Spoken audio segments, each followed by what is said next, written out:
علی رضی اللہ تعالی عنہ ایک مرتبہ تشریف فرما تھے، ایک بدوی آیا، گاؤں کا، دیہات کا رہنے والا آیا اور جلدی جلدی کہنے لگا اللہم انی استغفرک و اتوب الیک، اللہم انی استغفرک و اتوب الیک، 3-4 مرتبہ کہا۔ حضرت علی رضی اللہ تعالیٰ عنہ نے بڑے غور سے سنا، سننے کے بعد کہا ارے یہ کیا کر رہے ہو تم؟ میں توبہ کر رہا ہوں۔ کہ یہ تو جھوٹوں کی توبہ ہے۔ کیا فرمایا حضرت علی رضی اللہ تعالیٰ نے؟ فرمایا یہ تو جھوٹوں کی توبہ ہے جو تم کر رہے ہو، اتنے جلدی جلدی کر رہے ہو۔ پھر حضرت علی رضی اللہ تعالیٰ عنہ سے اس بدوی نے، اس دیہات کے رہنے والے نے آگے سے کہا کہ آپ ہی سکھا دیجئے سچوں کی توبہ کیسی ہوا کرتی۔ تو وہی سچوں کی توبہ مجھے اور آپ کو بھی کرنی ہے۔ ہم بھی دن میں کئی مرتبہ استغفار کی تسبیح جھپتے ہیں، لیکن کیا اس استحضار کے ساتھ، کیا اس نیت کے ساتھ جو یہاں پر حضرت علی رضی اللہ تعالیٰ عنہ نے 6 باتیں گنوائی، کیا وہ 6 باتیں ہماری توبہ میں ہوتی ہیں یا نہیں ہوتی؟ بارہا سنا ہوگا ہم نے کہ توبہ کے لیے کیا کیا چیزیں ضروری ہوتی ہیں۔ کیا ان چیزوں کو ہم اپنے سامنے مستحضر کر کے توبہ ہم نے کبھی کی؟ استغفر اللہ کی تسبیح ہم 1000 صبح 1000 شام پڑھتے ہیں، لیکن کیا اس حساب سے ہم نے استغفر اللہ کی تسبیح پڑھی جس حساب سے میرا رب مجھ سے چاہتا ہے؟ تبھی تو بعض محققین نے لکھا کہ ہماری توبہ کو بھی توبہ کی ضرورت ہوتی ہے، ہماری توبہ کو بھی توبہ کی ضرورت ہوا کرتی ہے۔ اب وہ چند باتیں میں آپ حضرات کے سامنے کہہ رہا ہوں۔ حضرت علی رضی اللہ تعالیٰ عنہ نے اصول بتایا توبہ کرنے کا۔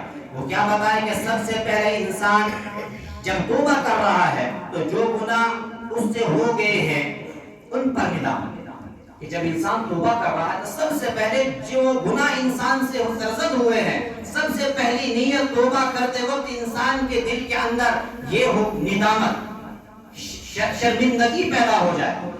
تبھی جب شرمندگی پیدا ہوگی تو اللہ رب العزت توبہ کی توفیق عطا فرمائے گا، پکی سچ جس کو توبۃ النصوح اللہ رب العزت فرمائے گا کہ سب سے پہلے انسان کے اندر شرمندگی آئے، ندامت آئے۔ یہ سب سے پہلا اصول ہے توبہ کا۔ دوسرے نمبر پر فرمایا فرض ادا نہیں ہوئے تو ان کی قضا۔ اگر فرض کے اندر کوتاہی ہوئی ہے، بعض لوگ سمجھتے ہیں کہ میں نے آج تک نمازیں نہیں پڑھی، میں توبہ کرتا ہوں، اللہ معاف کرنے والا۔ بے شک اللہ معاف کرنے والا ہے، لیکن شریعت کا اصول ہے جو اللہ کے قرض تمہارے اوپر ہے انہیں ادا، ان کی قضا کرو۔ پھر یہ دوسری شرط بتائی توبہ کی۔ تو خالی توبہ کرنے سے قضا نمازیں سر سے اترتی نہیں ہے، یہ دوسرا اصول بتایا کہ جو فرض ادا نہیں ان کی قضا۔ تیسرے نمبر پر فرمایا کہ کسی کا حق غصب کیا اس کی واپسی، کہ اگر کسی کا مال ہڑپ کیا ہے، جب توبہ یہ کر رہا اللہ رب العزت کے حضور میں، دربار میں، تو تیسرے نمبر پر یہ بات ذہن میں رکھ لے کہ اگر میرے اوپر کسی کا حق میں نے مار لیا ہے، چھین لیا، اس کو واپسی کی نیت کرے، اس کو واپس دے۔ چوتھے نمبر پر فرمایا جس سے لڑائی جھگڑا کیا ہو اس سے معافی مانگ۔ یہ چوتھے نمبر کی شرط ہے کہ اگر لڑائی جھگڑا ہوا ہے، توبہ کر رہا ہے لیکن اس سے معافی تلافی نہیں کر رہا، کہ اس سے معافی تلافی بھی کر لے۔ پانچویں نمبر پر فرمایا کہ آئندہ کے لیے پختہ عزم کرے کہ میں اب یہ گناہ نہیں کروں گا۔ جو گناہ وہ انسان جس گناہ سے توبہ کر رہا ہے اس کے لیے پختہ اور مصمم ارادہ کر لے کہ آئندہ میں اس گناہ کا ارتکاب نہیں کروں گا۔